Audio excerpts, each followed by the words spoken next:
The Atlanta Falcons have to find a way to be more consistent throwing the football. That's what we're talking about today on Locked On Falcons. I'm your host, Aaron Freeman, joined by Scott Bair of AtlantaFalcons.com. And we'll also talk about some of the hurdles that the Falcons will have to overcome rebounding on a short week to face this Panther team in week 10. You are Locked On Falcons, your daily Atlanta Falcons podcast. Part of the Locked On Podcast Network, your team every day.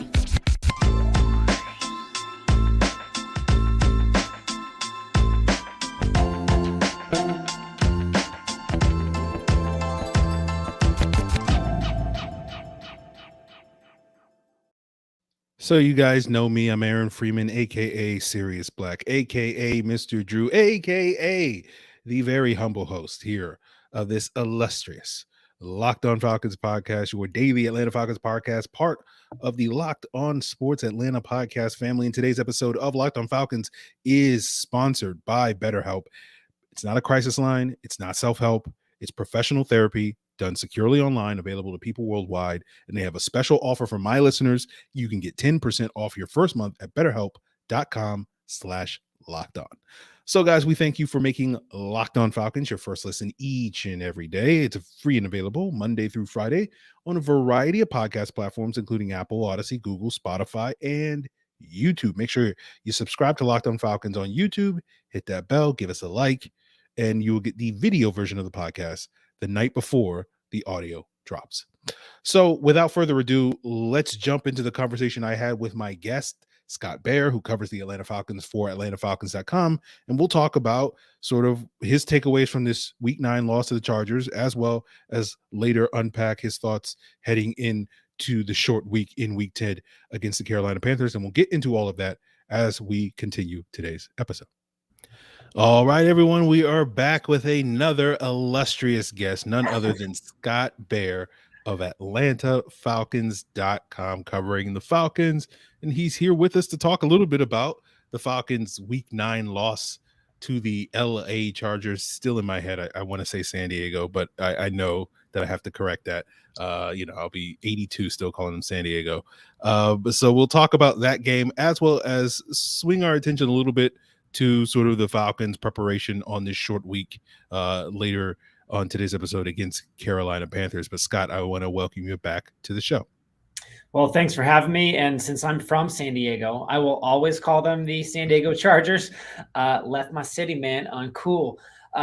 But yeah, it was one of those games, right? I'm sure you kind of feel the same way, that you look back at it and maybe one play gets made here, one play gets made there, and that L turns into a W, and you're feeling a lot different heading into this short week. You can't live with regrets, but every game matters in a tightly compacted division like the NFC South.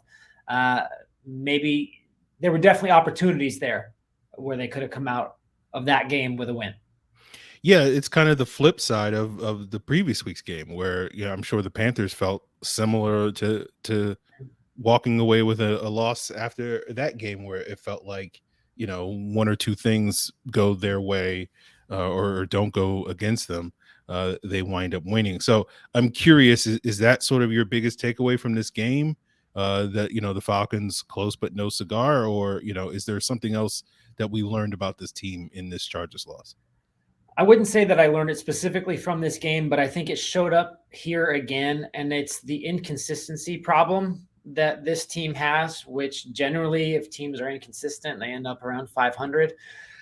And you look at the performance in the first and third quarters and wonder where it went in the second and fourth quarters. Nothing happened except a clock struck 0, and then the quarter number changed, right?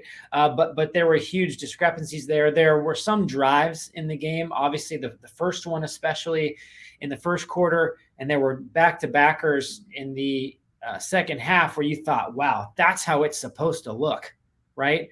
And then I think maybe a learning from this game is that staying on schedule for this team, the way that they run their offense, is almost mandatory. You've got to get 3 or 4 yards on first down, stay manageable, because this team does not perform or has not performed well in those third and long, third and unmanageable types of situations. And they have to figure out a way to do better there to keep teams honest. I would say the inconsistency problem that they have and their inability to kind of convert on 3rd and 15 1 out of 4 times. I think those things are things that I kind of learned. Yeah, they were really effective running the football in this game, and usually that's their formula for success. It just felt like just something else wasn't really clicking for them to really put it all together, to get those sort of consistent drives, like you said, like first quarter, third quarter, the offense seemed to be having no problem moving the ball up and down the field. Unfortunately, a couple of those drives did not end the way that they wanted them to go, with the missed field goal and the Drake London fumble, and then settling for 3 points on, I think, the second possession in the game rather than getting the touchdown. But what do you owe that to? Is that just a natural part of inconsistency, or what is that for you? Yeah, I think so much of the conversation, and I hope I'm not jumping ahead of your script here, but so much of the conversation about the passing game has been, why isn't Kyle Pitts or Drake London more involved, right? That's like a common question here. They were targeted 14 times between the two of them. Marcus Mariota had 11 incompletions on the day. 9 were targets to Pitts and London. Now, he's going to throw balls to Pitts and London that maybe he wouldn't throw to others in tight windows, and expecting them to make contested catches, but the efficiency to those two guys is not at the par that it needs to be. And I think that when it comes down to those drives, sometimes you're going to have to convert on 3rd and 8 or 3rd and 7, and you're going to need those guys to step up. And I don't think the issue is about targeting or play calling. I think their play calling might be their greatest asset. What I think the issue is the execution on passing plays that have to move the ball downfield.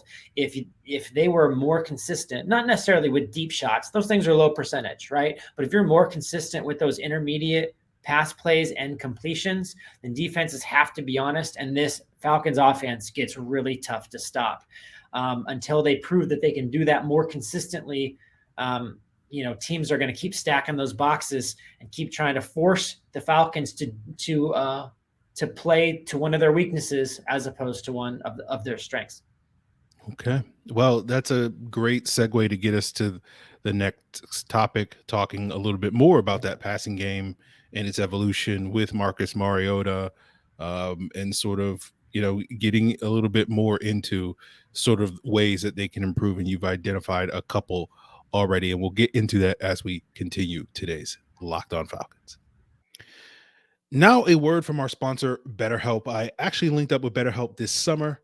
I've had several sessions since then, and I can't recommend them enough for anybody who's out there looking for someone to talk to that can help them navigate all of life's twists and turns. And BetterHelp's online therapy will assess your needs. It will match you with your own licensed professional therapist in less than 48 hours. What I love about this process that BetterHelp provides is, one of the things that I wanted in my therapist was a person of color, so I wouldn't have to deal with those issues and someone who can relate to those issues when talking to that person. And BetterHelp was able to find a host of options for me within that 48-hour period. BetterHelp is not a crisis line. It's not self-help. It's professional therapy done securely online, available to people worldwide. You can log on at any time, send a message to your therapist. You can have weekly video or phone sessions, however you want. A big reason that I signed up with BetterHelp is that it is more affordable than traditional offline therapy, right? Financial aid is also available. That was a big sticking point for me because,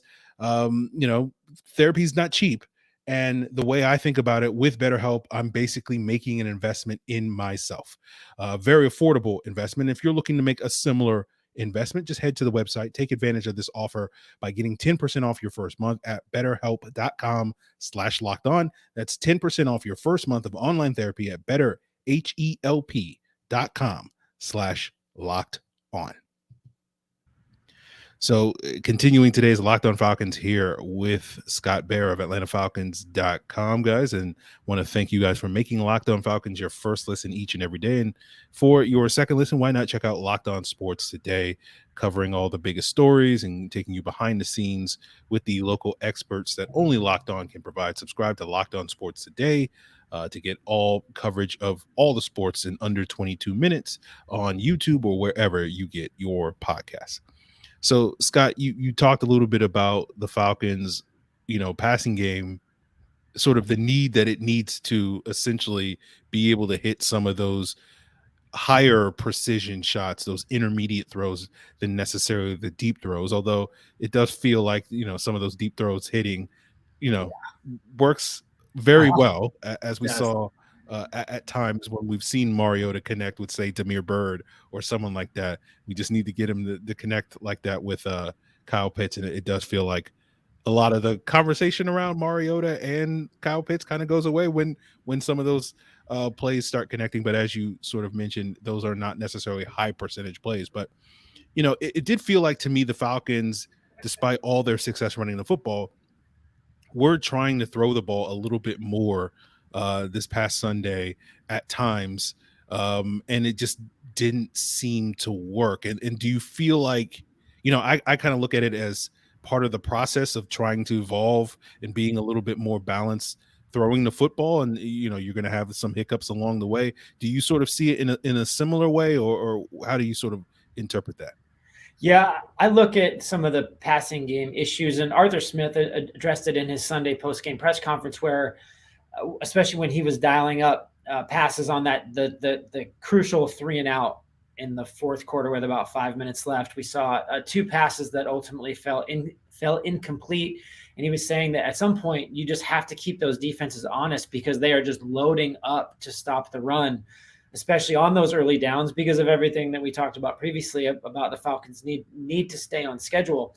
And at some point, when everybody knows you're going to pass, you have to convert those. And while it maybe it sounded like, I don't think that, sometimes deep shots that fall incomplete or maybe more acceptable. On that second down play to Pitts, Marcus Mariota said that the ball was supposed to go to a Patterson. He was double covered. I've watched this play about 10,000 times now.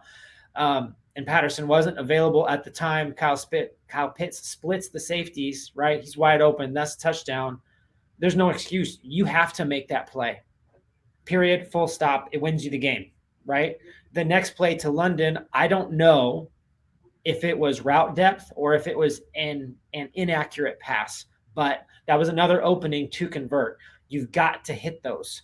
It's one of those things that is, I don't want to say inexcusable because that's such a tough word, but I just think that those are moments that you have to have if you're going to seriously contend. Those are the opportunities that you have to take advantage of. That's what good teams do. So I think that they need to do more of that. One more kind of point that that Arthur Smith pointed out in his Monday press conference was that, look, you're going to have some give and take, right? Marcus Mariota, when pressure comes, he's going to go off schedule and make a play that Matt Ryan would have been sacked for certain. It would have been 2nd and 17, and Marcus finds a way to get the ball to a check down. It turns into a first down. Other times, because Matt Ryan, as we've all seen, could be surgical at times with his accuracy, and Marcus is not that, or hasn't been that to this point, that there is some give and take there. But I do think that there needs to be more execution, more production. I promise I will stop talking soon, in those intermediate routes, in those deep shots, because that's how this offense takes it to the next level. Well, Scott, you've referred to what we have affectionately called the Mariota Coaster here on Locked On Falcons. Love the title. Yeah, so like you're getting at what we're talking about. There are plays that Marcus Mariota can only make, that only he can make, right? And those are the moments where you love what Marcus, like we had one of those, I think, in the fourth quarter on a check down to Tyler Algier, where he kind of ran around and escaped the play, and the Falcons were able to generate an explosive play off of that. And then some of those plays that I wouldn't call layups, certainly the deep shots wouldn't be called layups, but some of those gotta have throws you're not always gonna have. And so that's, you kind of live with that. That's kind of the give and take that you're referring to, I think, with Marcus Mariota. So obviously, that conversation leads to a lot of folks wondering about the other quarterback on the team. I know you probably have talked about this ad nauseum, but it does. I don't know what I don't know what I'm trying to get at. It just always seems that like we're gonna have this conversation whenever the Mariota Coaster is a little shaky. It leads to conversations about, well, could you have a less shaky option in there? So I guess I'll get your read of that whole situation. Yeah. So I work a lot with one of my favorite people, Tori McElhaney, and this is her title, not mine. She calls the vocal group of got to have Desmond Ridder play immediately. She calls it the Ridder ruckus. And the Ridder ruckus gets loud seemingly every other week, right? After Marcus wins NFC Offensive Player of the Week, they get real quiet. And then they lose the next game, and then they get really, really loud. And I'm sure it shows up in your mentions, in your DMs, in your podcast interactions. It definitely shows up in my mailbag, so much so that I'm like, am I going to venture into the Desmond Ridder waters here today? Backup quarterback isn't always – I think that the common thing, right, is the backup quarterback is always the most popular guy on the team. Not always, but in this instance with a young and talented guy – and a proven winner, right? My favorite stat about Desmond is that he was 44-6 in college and never lost a game at home. Like that's what you want out of a athlete leading your team. What I would say to those demanding Desmond right now or soon is you have to look for the context, right? Number one, I know it's week 10. Sure, everybody will get pissed at this. They are playoff contenders, as in they are contenders for a playoff spot. Do you shake things up and have things go completely mushroom cloud and then you're no longer in that status? I don't know if you do that. Desmond Ridder doesn't see a lot of first team reps anymore. Is he ready to go? Is despite the fact that coaches have shown no signs of getting him in there, I'm not sure. There's a lot of pre-snap motion that goes on with this offense. There's a lot of like maestro coordination just to get the snap off. Is he ready for that? I know all those are kind of less attractive answers. I just think that at this point, they're going to stick with Marcus. I think that it's the right thing to do in the current climate. But as fans are known to do, you're always left to wonder, right? You've seen his college tape and how good he made Cincinnati and how much of a winner he was. And I don't know, maybe even go back to that crazy preseason game where he launched one to Bernhardt, right? Give us some of that magic. Is that magic there? Can you go, and this is a terrible comparison, so don't equate the quarterbacks that the Falcons have to what I'm about to say. But are you good with Bledsoe or are you better with Brady, right? That's the argument, at least as a function. So I hear the argument. I understand where they're coming from because I think, as what we were talking about earlier, this offense is so close to being just dangerous as heck, right? In like an old school fun way, that you wonder, okay, can one personnel switch make the difference? And that is the fun thing about football. We get to talk about this for a week. I just don't think, as I said before, in this current climate, in this current context, with everything that we know and a lot of things that we don't know, that should be an expectation as we kind of move through the next portion of the season, which features a lot of winnable games, man. I know what Justin Fields is doing. The Panthers are always dangerous on a short week, but the next 3 games are at Carolina, home against Chicago, and on the road against Washington. None of those are guarantees. All of those are what I would consider winnable games. How you come out of that stretch, you want to be at your best with your best players during those periods. Yeah, it's I don't envy the choice that Arthur Smith has. I understand from his perspective that if he believes that Marcus Mariota gives this team the best chance to win, like I have no arguments about, like I can't sit here and be like, well, Arthur, did you see that one throw that he made in practice? I can't make that argument, but I also understand, as you put it, like the fans wanting that desire to see the kid, right? Like what does the kid have? That's something that I understand why people get excited about, but we're probably not going to see the kid on a short week. and No. we'll talk about how the adjustments that teams have to make on this short week, and we'll ask Scott if it's harder on him to make the adjustments as someone who covers a football team than someone who actually plays for a football team, given this short week. And we'll get into all of that as we continue today's Locked On Falcons. And guys, I want to tell you all about Prize Picks, a fun new way to play daily fantasy. You just pick 2 to 5 players, and if they score more or less than their Prize Picks projections, you can win up to 10 times your money on your entry. And the great thing about Prize Picks is you're not competing against other people. It's just you versus the projections. And it's not just NFL projections. You got MLB, NBA, NHL, PGA, college football, and so much more. Prize Picks is safe, it's fast, it's easy. It's currently in operation in over 30 states in the US and Canada. All you have to do is download the Prize Picks app or go to prizepicks.com and you can sign up.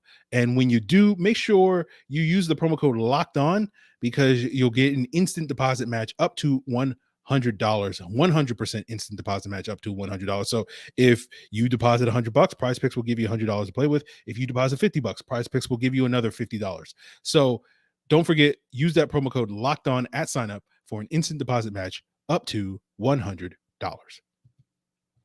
So wrapping up today's Locked On Falcons here with Scott Bair of AtlantaFalcons.com. And if you guys love this great Locked On Falcons content, as well as the other great content you get on Locked On Sports Atlanta, you got to check us out on Roku and Amazon Fire TV. Just download the Locked On Sports Atlanta app on Roku and Amazon Fire TV. You'll get the same great local coverage 24/7 and for free. Again, download the Locked On Sports Atlanta app on Roku and Amazon Fire TV.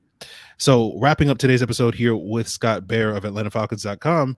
And as I joked earlier, it's a short turnaround, covering this team. I always know, for me personally, like these short weeks, these Thursday night games, it always throws off my week and my schedule, my routine. Now that we're, 9 weeks into the season, you got into a groove, and then, they want to throw a wrinkle at you and have this short week, and it completely throws you off. I'm just curious, as someone who covers this team, what are some of the challenges that you think a team has to face on a short week, with the turnaround that, maybe your average fan doesn't appreciate? Yeah, I think just the physical toll. As someone who covered teams for independent outlets over the last 15 years, you're never in the facility, right? But, now that you are, and you kind of see like what these guys go through just to get ready to play on a Sunday. And now they're getting ready to play on a Thursday, just to get your body and your mind right for that. I think can't be undersold. The amount that these guys have to go through to put on a good and entertaining product is something that I think is difficult. There is an advantage playing a division game, a team that they just saw, but I think mostly it's that physical thing. And it's also, you're right, changing all of your routines. Athletes are very routine based, and this throws all the routines right out the window. Guys are coming in earlier, they're staying later, they're adding more recovery to days where they would maybe do other things. All that while they're trying to get prepped for what Richie Grant last night dubbed a must win in week 10. So, no pressure, like get it all right, put on a good product, and then go win, or you're behind the 8 ball. So I think that there's a lot going on with that. And I think that these guys understand that. They've played on short weeks before, and they know what is expected. It's just a matter of doing it. But again, I cannot undersell, especially for these guys that are in heavy contact positions. You have 70 snaps going full bore, even with body armor, and then finding a way to redo it 4 days later. That ain't easy. Absolutely. And, what are the challenges that you personally have to undergo, Scott, this week? What's really going to throw off your routine this week? Well, it already has, and I don't want to get too nerdy into the podcast game, but I've got Falcons Final Whistle, which is a post-game pod, and I stay up till about 12:30 writing that. And normally Monday's a real sleep-in day for me. Not so this time.